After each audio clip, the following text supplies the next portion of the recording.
Hello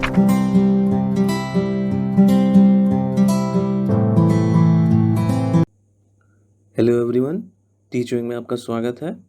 आज की video में हम लोग जानेंगे कि कैसे इंडिया अमेरिका को पीछे छोड़ते हुए दुनिया की second most attractive manufacturing hub के रूप में उभरी है। अगर आप न्यूज़ को फॉलो करते हैं तो इससे रिलेटेड कई आर्टिकल्स आपने रिसेंट में पढ़े होंगे। यहाँ आप देख सकते हैं टाइम्स ऑफ इंडिया और द हिंदू का आर्टिकल है। तो इसी न्यूज़ के बारे में आज हम लोग डिटेल में समझेंगे, जानेंगे इससे जुड़ी सभी बातों को। तो वीडियो को लास्ट तक देखें। वीडियो में सबसे पहले हम लोग Cushman and Wakefield 2021 global manufacturing index क्या है इसके बारे में जानेंगे। इसके बाद जानेंगे कि यह इंडेक्स किन की पैरामीटर्स को ध्यान में रखकर तैयार किया गया है। उसके बाद समझेंगे कि गवर्नमेंट की कौन सी इनिशिएटिव्स, पॉलिसीज़ एंड स्कीम ने इस लक्ष्य को प्राप्त करने में हेल्प की है। साथ ही हम लोग जानेंगे कि कैसे इसमें अपकमिंग ईयर्स में इंडिया नंबर 1 पोजीशन पर आ सकती है। अगर इस इंडेक्स की बात करें तो यह अमेरिका की एक property consultant group Cushman and Wakefield द्वारा हर वर्ष जारी की जाती है। यह index Europe, America, Asia Pacific region के 47 मेजर ग्लोबल मैन्युफैक्चरिंग कंट्रीज़ को अलग अलग पैरामीटर्स के आधार पर एसेस्ड करके तैयार किया जाता है। यह इंडेक्स दुनिया भर के मैन्युफैक्चरर्स एवं कंपनीज़ को की इंफॉर्मेशन तथा स्टैटिस्टिकल डेटा के आधार पर ऑप्टिमल लोकेशन डिसीजन में हेल्प करती है। इसके आधार पर मैन्युफैक्चरर्स यह तय करते हैं कि किस कंट्री में मैन्युफैक्चरिंग फैसिलिटी इस्टेब्लिश करनी है और कहां पर नहीं करनी है। इस इंडेक्स की इस वर्ष की रिपोर्ट की बात करें तो चाइना पिछले वर्ष की तरह टॉप पोजीशन पर बनी हुई है, पर दूसरे स्थान पर यूएसए को पीछे छोड़ते हुए हमारा प्यारा भारत आ गया है। यूएसए अब तीसरे स्थान पर चला गया है। आप यहाँ पर इस इंडेक्स की रिपोर्ट देख सकते हैं। यहाँ पहले स्थान पर चाइना है और ये रहा दूसरे स्थान पर इंडिया और उसके बाद है यूएसए। यह इंडिया के मैन्युफैक्चरिंग सेक्टर के लिए बहुत ही बड़ी अचीवमेंट है। अब समझते हैं कि किन पैरामीटर्स को ध्यान में रखकर यह रैंकिंग तैयार की गई है। इसमें पहला पैरामीटर है बाउंस बैक। जैसा कि आपको पता होगा, कोविड-19 तथा लॉकडाउन की वजह से दुनिया भर की मैन्युफैक्चरिंग सेक्टर को काफ़ी इम्पैक्ट पड़ा था और इस वजह से टोटल इंडस्ट्रियल आउटपुट 7% तक गिर गई थी। ऐसे में लॉकडाउन हटने के बाद से जिन कंट्रीज़ में सपोर्टिव इंफ्रास्ट्रक्चर तथा गुड इकोनॉमिक कंडीशन थे, वो तेज़ी से रिकवर करने में सफल हुए। तो इस पैरामीटर में कंट्री का मैन्युफैक्चरिंग सेक्टर को रीस्टार्ट करने की एबिलिटी का पता चलता है।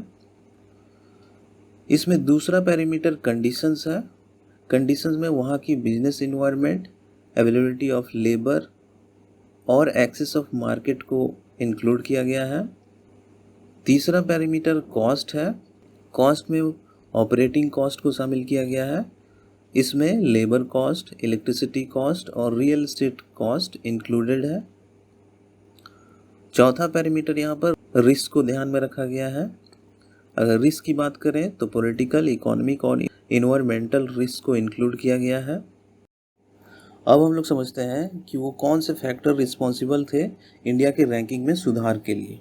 इसमें पहला फैक्टर है ऑपरेटिंग कंडीशंस। ऑपरेटिंग कंडीशन की बात करें तो इंडिया की ऑपरेटिंग कंडीशन अभी की सिचुएशन में काफ़ी फेवरेबल है मैन्युफैक्चरर्स के लिए। दूसरी कॉस्ट कॉम्पिटिटिवनेस, कॉस्ट भी उन्हें यहाँ पर कम पड़ रही है, इस वजह से भी मैन्युफैक्चरर इंडिया की तरफ अट्रैक्ट हो रहे हैं। अगला फैक्टर है इंडिया के पास एक बहुत बड़ी पॉपुलेशन है और इस पॉपुलेशन में यंगर पॉपुलेशन का हिस्सा बहुत ही ज़्यादा है, जो मैन्युफैक्चरर्स को आसानी से चीपर वर्कफोर्स प्रोवाइड करती है, जिनसे उनका ऑपरेटिंग कॉस्ट जो है काफ़ी कम हो जाता है अन्य देशों की तुलना में। इसके अलावा कोविड-19 की वजह से बहुत सारी कंपनियां चाइना से अलग अलग देशों में अपनी मैन्युफैक्चरिंग फैसिलिटीज़ को इस्टेब्लिश कर रही हैं, तो इस चीज़ का भी भारत को लाभ हुआ है। अगले फैक्टर की बात करें तो चाइना और यूएस के बीच में जो ट्रेड टेंशन चल रही है, उसका भी भारत को लाभ मिलता हुआ यहाँ पे लग रहा है। अब हम लोग समझते हैं कि गवर्नमेंट की वो कौन सी पॉलिसीज, स्कीम और इनिशिएटिव थी जिन्होंने इस लक्ष्य को प्राप्त करने में हेल्प किया। अगर गवर्नमेंट पॉलिसी की बात करें तो इसमें हाल ही में जो है भारत सरकार द्वारा कॉरपोरेट टैक्स को 30% से 22% कर दिया गया है एग्जिस्टिंग मैन्युफैक्चरिंग कंपनीज़ के लिए, और नए मैन्युफैक्चरिंग कंपनीज़ के लिए 25% से 15% तक कर दिया गया है। और इन वजहों से मैन्युफैक्चरिंग कंपनी जो है इंडिया की तरफ अट्रैक्ट हुई हैं। इसके अलावा हाल ही में डिविडेंड डिस्ट्रीब्यूशन टैक्स सिस्टम उसे भी स्क्रैप कर दिया गया है। तो इन पॉलिसीज़ की वजह से मैन्युफैक्चरर जो है इंडिया की तरफ अट्रैक्ट हो रहे हैं।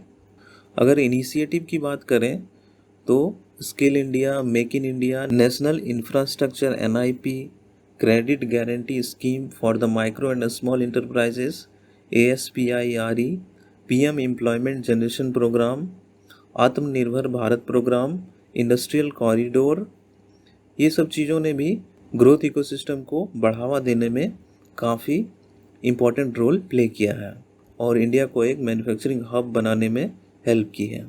अगर स्कीम की बात करें तो मैन्युफैक्चरिंग इंडस्ट्री को स्ट्रेंथ करने के लिए production linked incentive scheme PLI scheme launch की गई है।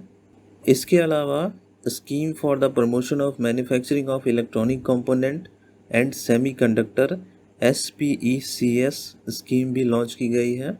इसके साथ ही modified electronics manufacturing cluster EMC 2.0 scheme भी है।